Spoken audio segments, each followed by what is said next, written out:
Billy Idol was without a doubt one of the biggest musical forces of the 80s, but there was one song in particular that really catapulted him. White Wedding changed everything for Billy Idol. It took him from a failing London punk band to an international pop star.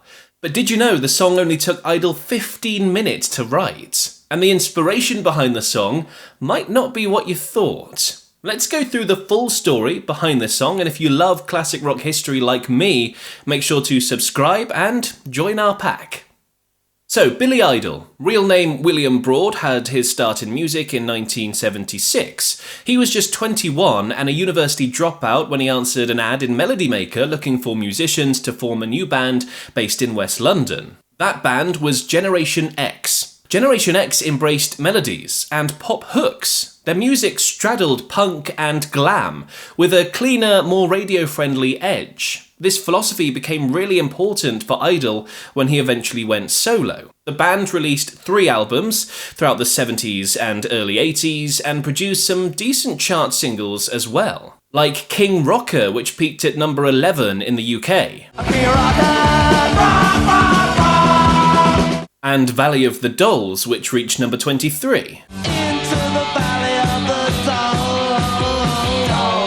By 1981, though, the band had reached breaking point. Dependency on drugs, Billy Idol's need for songwriting power, and intense creative differences led to the group disbanding altogether. Towards the end of the newly named Gen X, their label Chrysalis Records had brought in a man by the name of Bill Aucoin from America.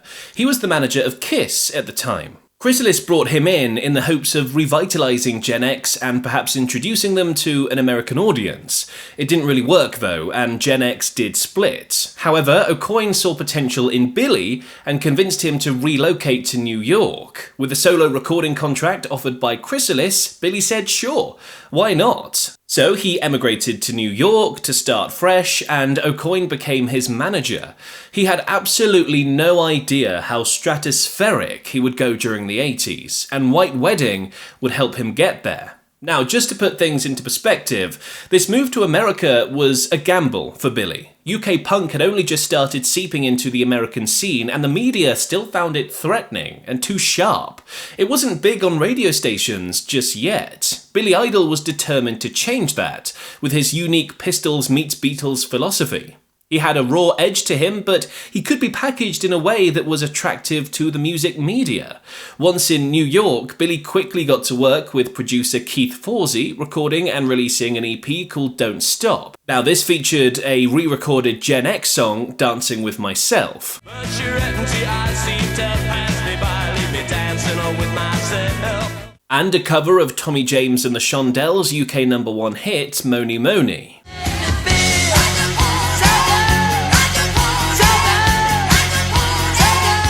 A live version of that track would later become a big hit for Billy. While it modestly introduced him to the American market, reaching number 71 on the Billboard 200, it wouldn't be until Idol joined forces with Steve Stevens, a young guitar hotshot at that time, that things would really take off. Steve would become Billy's guitarist and writing partner for many years.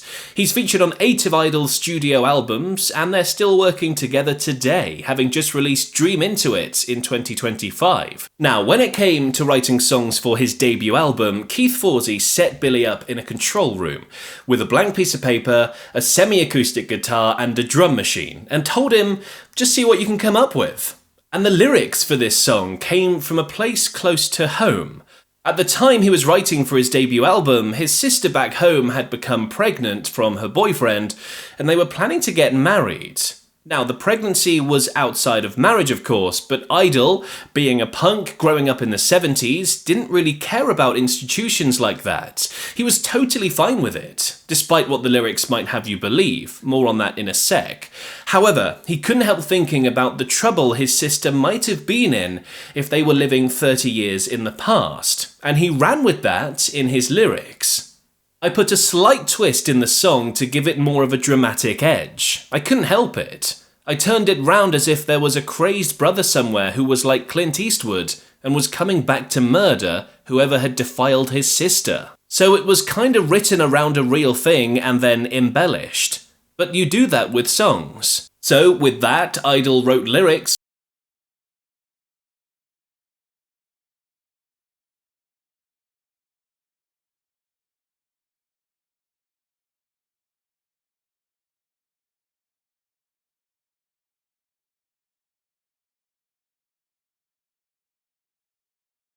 gun. However, this crazed Clint Eastwood brother-type character only really accounts for half the song's inspiration. The other half of the song is all to do with Idol's new life in America. Something about I was beginning my life again in America. By going solo.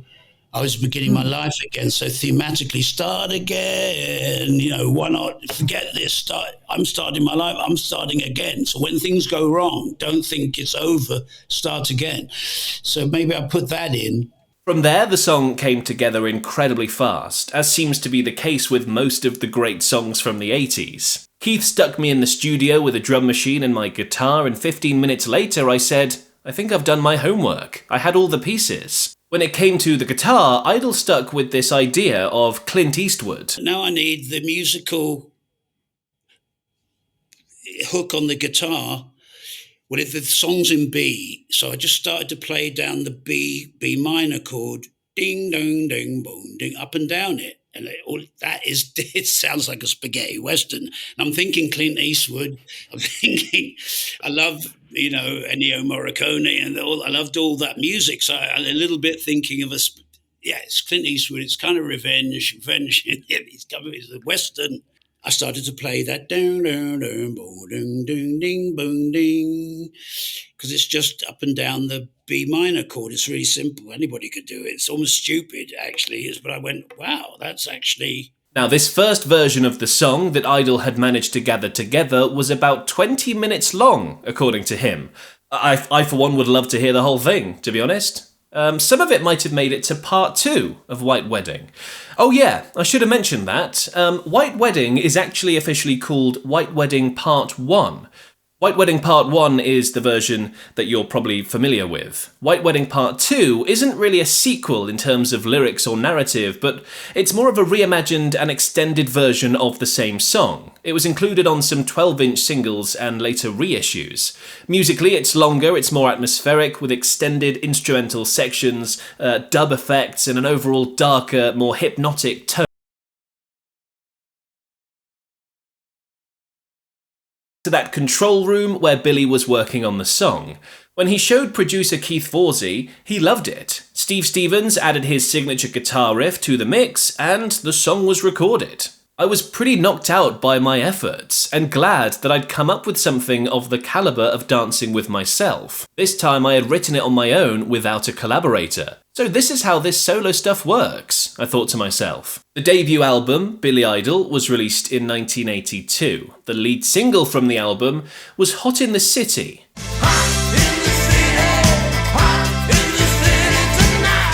The second single was White Wedding. Now, here's the interesting part. Hot in the City received much more airplay than White Wedding did.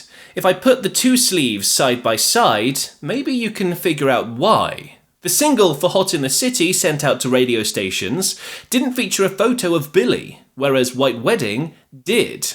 Remember what I said earlier about radio stations not quite ready for spiky UK punk music? Well, some think the fact that Idol was photographed on the White Wedding single led to less airplay from radio programmers. Whether that's true or not is up for debate. However, what we do know is that this wouldn't stop the eventual success of White Wedding. Because luckily for Idol, there was a newfangled way to consume music in America. A way that didn't rely on record sales or radio play, MTV. And Idol made sure to make full use of it. The video was directed by David Mallet, who also produced iconic visuals for Ashes to Ashes and Let's Dance for Bowie, as well as Queen's I Want to Break Free and Radio Gaga. Now, the imagery in the video leaned heavily into gothic and nightmarish themes, reflecting the crazed, incestuous brother that Idol sings from the perspective of in the song. It features leather, chains, and Billy Idol on a motorcycle smashing through a stained glass church window to marry Perry Lister, his real-life girlfriend at the time. with a barbed wire wedding ring which appears to draw blood.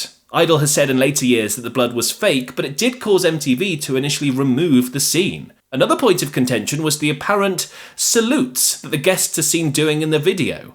Mallet insisted this was accidental and merely wanted the crowd to reach for the bride. It was a video that was full of just enough action, weirdness, and controversy to really make an impact on MTV. It received heavy rotation and, along with the video for Hot in the City, cemented Idol as a significant player in America's 80s music scene. In those days, he was the greatest looker and mover since Elvis. Before White Wedding, nobody would have admitted that was even possible. One look at that video, and they got him. Although it's not technically his highest charting single, reaching only 36 in the US, White Wedding was the breakthrough that established Billy Idol's image, edge, and MTV presence, the things that made him a star. It would certainly set the stage for Billy's continued dominance throughout the 80s. White Wedding's sound, which Idol himself described as not punk but pop with a darker side to it, had caused Idol's popularity to rise. Suddenly he was playing bigger venues, receiving much more airtime, and this all cleared the way for his next album, Rebel Yell, to becoming the biggest of his career, and one of the biggest albums of the 80s. Keith Forsey produced that album as well, and he would go on to be instrumental in another song that would become one of the biggest of the 80s, Don't You Forget About Me by Simple Minds. Actually, if it wasn't for Forsey, Simple Minds never would have recorded it. Click here for the full story on that.